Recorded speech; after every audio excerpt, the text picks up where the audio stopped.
Wire scars can ruin your bonsai, but taking wire off too early can undo months of work. In this video, I'll show you when to unwire your bonsai, when to let the wire bite, and how to rewire a tree safely. I'm David from Bonsaiable, and I've got a decade of bonsai experience to help you get this right. So here's the dilemma.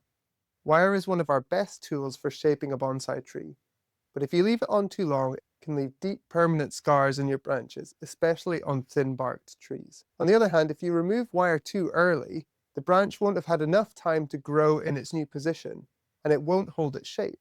That's why timing is everything. And what's the tricky part to this? There's no universal answer that applies to all bonsai trees. It depends on the species, the stage of development, and even the part of the tree that you're wiring. In this next section, I'll break down when it's actually okay to let the wire bite in a bit. So here's something that might surprise you. Wire bite can actually be a really good sign. When you see wire biting into branches, it means the branch has thickened in that new position. And that's exactly what we want. It means the wire has done its job and the branch is likely to stay put when the wire is removed. And on thick bark trees like elms, oaks, pines, wire bite marks are no big deal at all. These species have coarse, textured bark that swells and cracks naturally. And even fairly deep wire bite marks are going to be covered and disguised in a year or two with this bark development. But it's also not just about bark, it's about the growth speed and the stage of development of the tree. If a tree is still early in development or it's growing in a field, then vigorous growth is expected, and some wire bite marks are going to be inevitable in that case. And that's okay because you're prioritizing the structure of the tree over the bark appearance at that time. So on these kinds of trees, don't panic if you see some wire indentation. Letting the wire bite in is part of the process. But of course, this isn't true for all trees. Some trees don't forgive wire scars so easily. If you're working with a smooth bark tree like a maple or a beech, even light wire marks can leave permanent visible scars. You also need to be more cautious when you're dealing with a tree in its refinement stages because it won't be growing out so fast. So even if you have a thicker bark tree, wire marks might take longer to disappear. The good rule of thumb in these situations is when you start to see wire becoming very tight to the bark, it's time to take it off. You don't want to wait because scarring can happen a lot faster than you think. That's why regularly inspecting your tree is critical. Set reminders on your phone and check your wire every week because once the damage is done, you can't undo it. There's one more tip I want to share with you on this, but first let's take a look at this tree and get a good view of some of that tight wire that I'm talking about. Now this is a birch tree, and this is a really interesting species when it comes to bark. Mature birches can develop rough, ragged bark that looks really striking, but younger trees still have quite a smooth texture to the bark. Since this tree is on the younger side, I'm going to handle it as a smooth bark tree, and I'm going to try and avoid any wire scars if I can. Now if we look at this branch, the wire is starting to look quite tight in places. So I'm going to gently unwind the wire from the tip, being very careful not to damage any of the leaves as I'm doing so.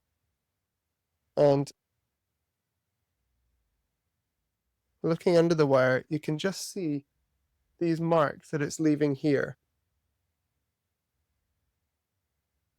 So the wire hasn't bit in yet, but we're still getting these little marks, so it's the perfect time for this wire to come off. Now, one thing I want to point out that's really important when you're unwiring trees is the use of both hands. So I'm right-handed, and generally what I will do is with my right hand, I'm going to be unwiring the branch. But with my left hand, I'm holding the wire secure to the branch further down. And what that means is it doesn't let the branch wobble around as I'm moving the wire. And it doesn't let the wire rub up and down the bark where it's starting to loosen, because that can cause damage. So when I come through, just before the piece of wire that I'm unwiring, I'm pinching the wire tight to the branch so that I've got a good purchase point for unwiring. So if you didn't feel confident about unwiring a tree without damaging any of the foliage or damaging the bark, you can use some wire cutters to cut the wire off, being very careful not to cut the bark as you're doing so. And it can be a lot quicker if you just come through and snip the wire at each turn.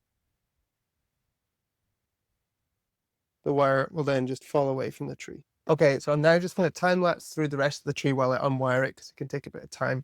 And then we'll talk about rewiring this tree.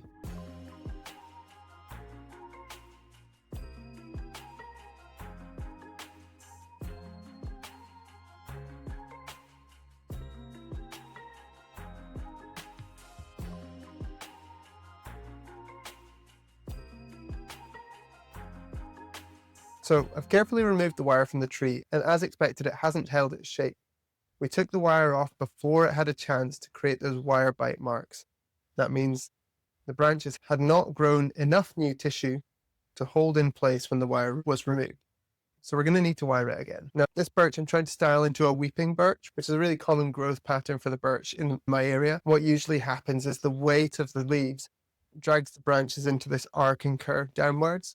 But in a bonsai, that's not going to happen naturally because there's not enough leaves to do that. So I'm wiring in those arcs to try and create that drooping effect. And over time, that will naturalize into this tree. I'm using aluminium wire because it's a bit softer and easier to apply on thin bark trees, which reduces the chances of causing any wire scars when applying wire. Similarly to unwiring a tree, when I'm wiring, it's critical that we keep one hand in contact with the wire and the branch behind. So this is my left hand, while my right hand coils the wire around the branch. And we want to keep an angle of 45 to 60 degrees between turns. And we want to try and avoid wiring over other branches, buds, and so on as we go along the branch.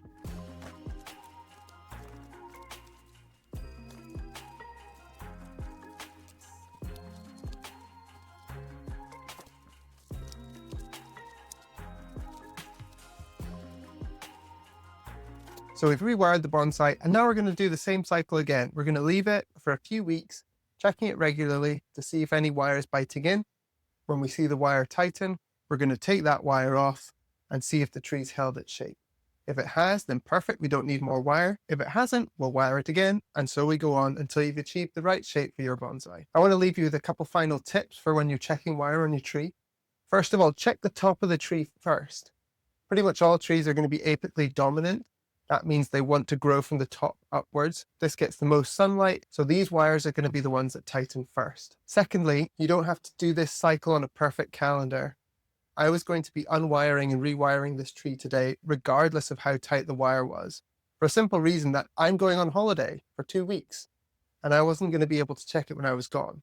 But I knew it was getting close to time, so I needed to do it when I was here to take the action, rather than come back in 2 weeks' time and find I'd missed my chance. So be practical with it, work it around your lifestyle and all those other things that don't match the textbook description of the techniques for bonsai. And speaking of holidays, if you want to know how to keep your trees safe while you're on vacation, check out this next video.